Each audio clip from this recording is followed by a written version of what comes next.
নমস্কার, আমি পদ্মবাগানী সৌরভ। বন্ধুরা, আজ বাড়িতে পুজো, বিপত্তারিণী পুজো, তাই কিছু ফুল তুলে নেব। প্রতিদিনই আমার বাগান থেকে ফুল তোলে বাড়িতে পুজোর জন্য, কিন্তু আজকে স্পেশাল দিন, তো আজকে একটু বেশি পরিমাণেই ফুল তুলব। যদিও আমার বাগানে এখন ফুলের পরিমাণ কম, তোমরা জানোই, আগের ভিডিওতে বলেছি যে আমার পুরো যে গাছগুলো ডরমেন্সি গাছে সমস্ত গাছ রিপোর্টিং করা চলছে এই সময়। তাও এতটাও কম নয় যে ফুল প্রচুর কম, তো আমার কাছে কম, যেহেতু আমার বাগান সবসময় প্রচুর ফুলে ভরে থাকে, তাই আমার কাছে কম। তাও তার মধ্যে আমি যে ফুলগুলো আছে মোটামুটি কিছু ফুল তুলব, সব ফুল তাও তুলব না, যতগুলো দরকার ততগুলোই তুলব। তো এই কুঁড়িটি দেখো কতটা উঁচুতে উঠেছে, তো ওর নাম হলো পনির রোজ। আর সঙ্গে দুটো শাপলাও তুলে নেবো ব্লু কালারের। আর বিভিন্ন ভ্যারাইটির ফুল আমি তুলে নিয়েছিলাম, বিভিন্ন পদ্ম। আমার বাগানে না হলেও 70টার কাছে প্রজাতি আছে।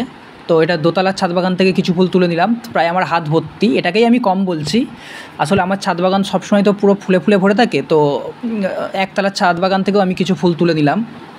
তো ভিডিওটি কেমন লাগলো অবশ্যই কিন্তু জানিও। ধন্যবাদ।